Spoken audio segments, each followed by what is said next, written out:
Please be patient with me. I'm just going to clean the whiteboard.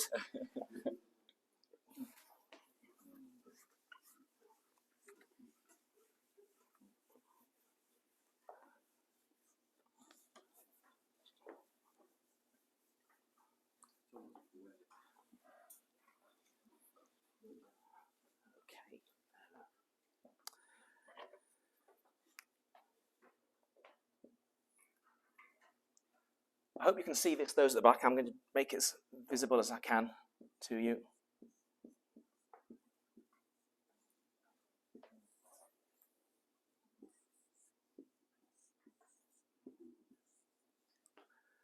And what else do I need to write?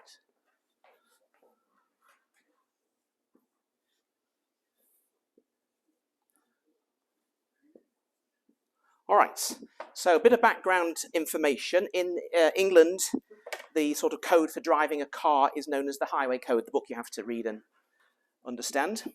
And so these signals we see on Texan roads, some of us even respond to them. Occasionally, allegedly. I noticed the word yield and a downward arrow. I thought that was interesting. Well, I suppose my life in recent times has been a time of waiting on the Lord.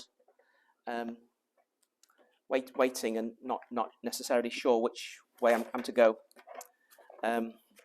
So this first poem, I'm going to read two poems now. This first poem is called A Time. It's called A Time for Waiting. I am the Lord's, and he is mine. His spirit is the guarantee I'm sealed. There is a time to move, but in the meantime, the thing that God requires is that we yield. You can't be in the spotlight till you've waited at the stoplight. Because it matters not how fast your car can speed up down the road. All makes of car at signals must obey the highway code. For whether you're a red Mustang or a yellow Lamborghini, you still need to allow the yellow amber turn to greenie.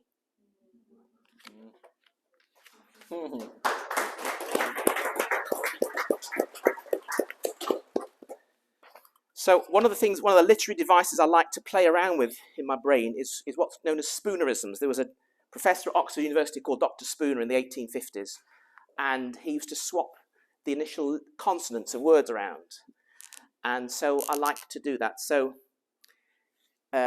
one of the phrases here is a kind of southerner, which I then swap by saying a sign of covenant. So you sort of swap the consonants around. And this poem is called Shelack, which is this Hebrew word. I've not done Hebrew, but this Hebrew word is the Hebrew word for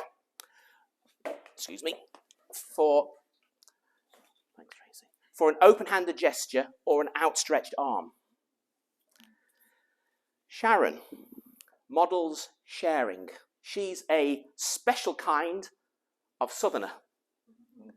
Her open-handed posture is, of course, a sign of covenant. The hand holding a scepter is, of course, a sign of government. The Hebrew word for open-handed gesture is shelack.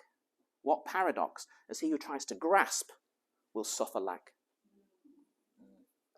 When one man, may I borrow that book? I might also say that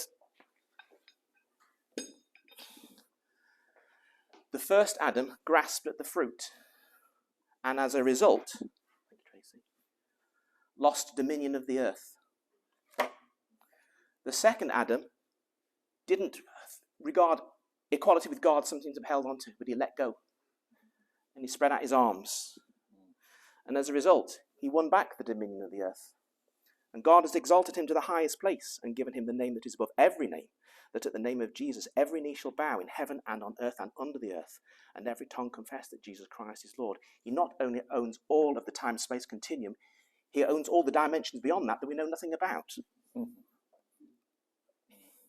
When one man seeks to take control, this leads to complications. The issue, born of Ishmael, are today the Arab nations. But blessings born of trust persist for endless generations. See, one man wrestles, another nestles, but God shines best through broken vessels. With open palm and outstretched arm, let's show God's peace, God's faith, God's calm.